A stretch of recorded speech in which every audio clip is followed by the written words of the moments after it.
1차로에서 제한 속도를 초과해 달리던 택시와 2차로에서 1차로로 진입하던 오토바이가 충돌한 교통사고에서 1심과 2심 재판부 모두 택시기사에게 무죄를 선고했습니다. 법원은 택시기사가 과속한 잘못은 있지만 오토바이가 택시의 진행 방향 전방이 아닌 택시 바로 옆에서 1차로에 진입하는 것을 발견한 후에 충돌을 피할 수 있었다고 보기 어려운데 과속과 사고 사이에 상당 인과관계가 있다고 볼 수 없다는 이유에서입니다. 택시 운전기사 A씨는 2022년 2월 11일 오후 10시경 부산에서 택시를 운전해 1차로를 진행했습니다. 그런데 당시 제한 속도를 시속 28km 초과에 운전하다가 B씨가 운전하는 오토바이와 충돌하는 교통사고가 났습니다. 이 사고로 B씨는 전치 8주의 치료가 필요한 중상해를 입었습니다. 검사는 A씨가 제한 속도를 초과해 운전한 업무상 과실로 B씨에게 중상해를 입게 했다며 교통사고 처리특례법 위반 혐의로 기소했습니다. 그러나 부산지방법원은 2023년 6월 택시기사 A씨에게 무죄를 선고했습니다. 판사는 대법원 판례를 언급했습니다.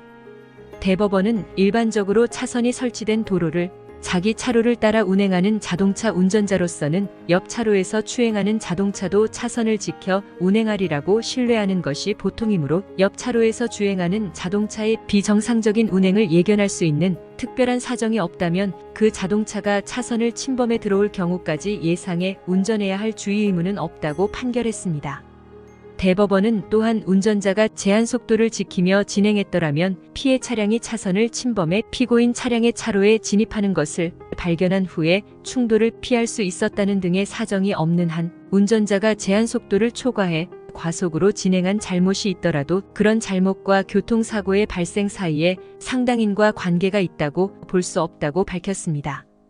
판사는 피고인에게 교통사고 처리 특례법 위반죄의 죄책을 묻기 위해서는 피고인이 제한 속도를 시속 28km 초과해 운전한 과실과 사고 사이에 상당 인과관계가 인정돼야 한다고 말했습니다.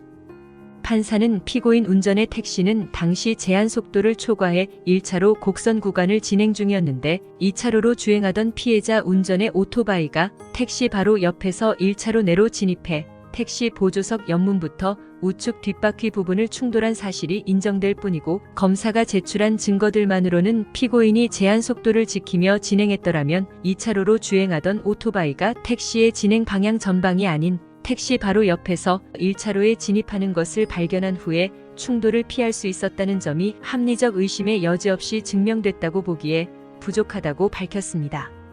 따라서 피고인이 제한 속도를 초과해 과속으로 진행한 잘못이 있더라도 그런 잘못과 사고 발생 사이에는 조건적 인과관계만 있을 뿐 상당 인과관계가 있다고 볼 수는 없으므로 이 사고에 대해 피고인에게 교통사고 처리 특례법 위반죄의 죄책을 물을 수는 없어 무죄를 선고한다고 판결했습니다.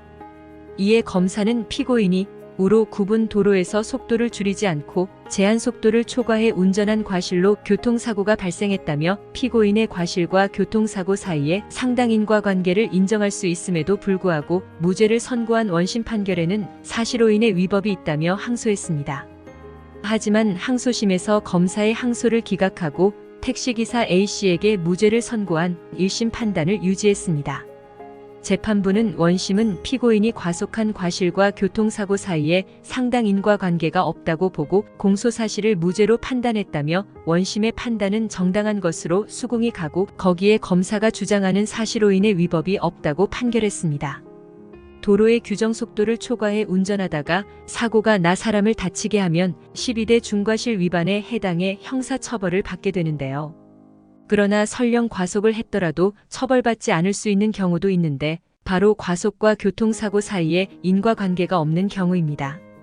쉽게 말하면 교통사고가 발생했다고 하더라도 과속이 아무런 영향을 미치지 않은 경우입니다. 본 판결은 택시가 과속을 하긴 했으나 오토바이 운전자의 전적인 과실로 교통사고가 발생했다고 인정해 차량 운전자에게 무죄를 선고한 사례입니다.